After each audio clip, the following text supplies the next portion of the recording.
नमस्कार फ्रेंड्स, हमारे YouTube channel में आप सभी का स्वागत है। आज की वीडियो में बाल मनोविज्ञान और बाल विकास की जो अगली सीरीज है उसको अगला पार्ट हम इसमें कवर कर रहे हैं।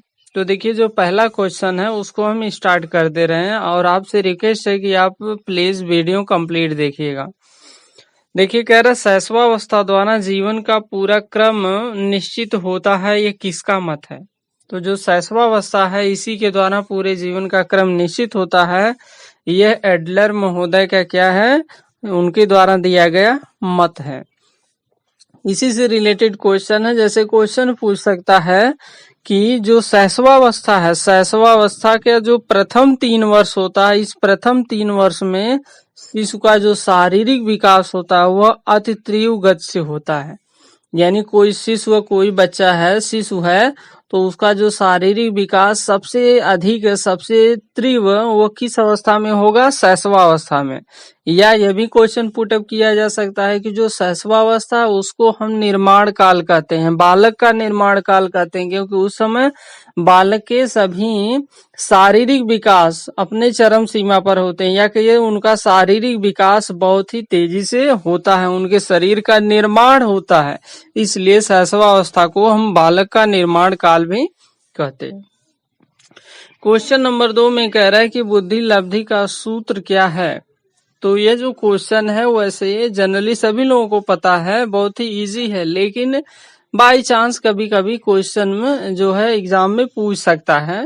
ठीक है, तो बुद्धि लब्धि का सूत्र क्या है? तो जो बुद्धि लब्धि IQ बराबर है मानसिक आय बटे वास्तविक आय और गुणे 100 है, ये इसका क्या है? सूत्र है। इसके द्वारा हम क्या करते हैं? बुद्धि लब्धि जो IQ है उसको हम निकालते हैं, और यह जो सिद्धांत है किसके द्वारा दिया गया था? टर्बन के द्वारा।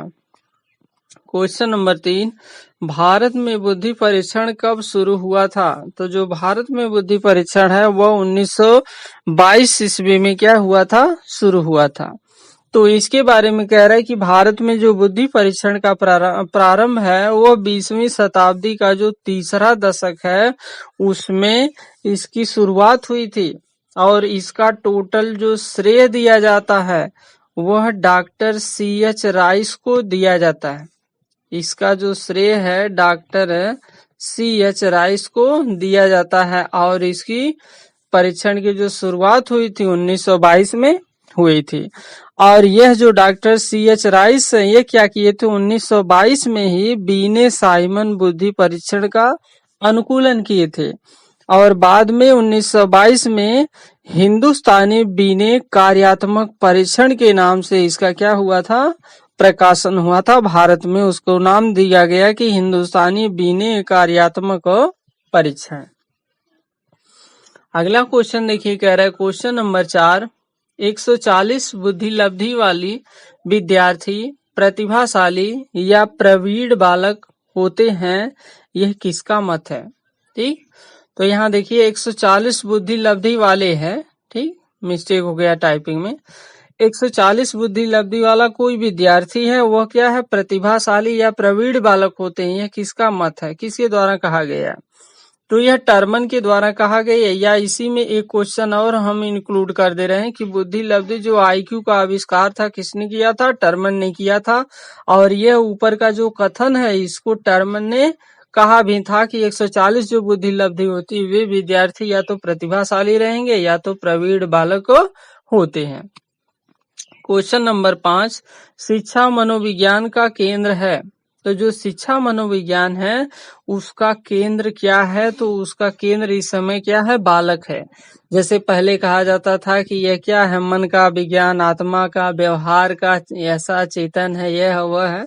लेकिन लास्ट में इस समय वर्तमान में यह जो चल रहा है, तो शिक्षा मनोविज्ञान का केंद्र बिंदु पूरी तरह से किसको माना गया है? बालक को। यानी बालक ही सब कुछ होता है, उसी को ध्यान में केंद्र में रख करके बाकी कार्य हम करते हैं।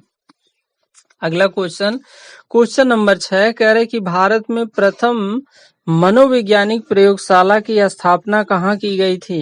तो जो भारत में प्रथम मनोवैज्ञानिक प्रयोगशाला की स्थापना की गई थी, दिल्ली, मुंबई, कोलकाता या कोई नहीं? तो भारत में पहली जो मनोवैज्ञानिक प्रयोगशाला थी उसकी जो स्थापना थी वह कलकत्ता में की गई थी। अगला क्वेश्चन, क्वेश्चन नंबर 7, शिक्षण को उन्नत बनाने का साधन है श्यामपट्ट, पाठ्य पुस्तक, मानचित्र, इनमें से सभी। यानी कौन सा ऐसा चीज है जिसको हम फॉलो करके अपने शिक्षण को बहुत ही इफेक्टिव बना सकते हैं, अपने शिक्षण को बहुत अच्छा बना सकते हैं। तो इसमें से 4 ऑप्शन दिया है, तो आप देखिए जो श्यामपट्ट है इसका प्रयोग करके आप अपने शिक्षण को प्रभावशाली बना सकते हैं, पाठ्य पुस्तक के द्वारा बना सकते हैं, मानचित्र के द्वारा बना सकते हैं, इनमें से सभी।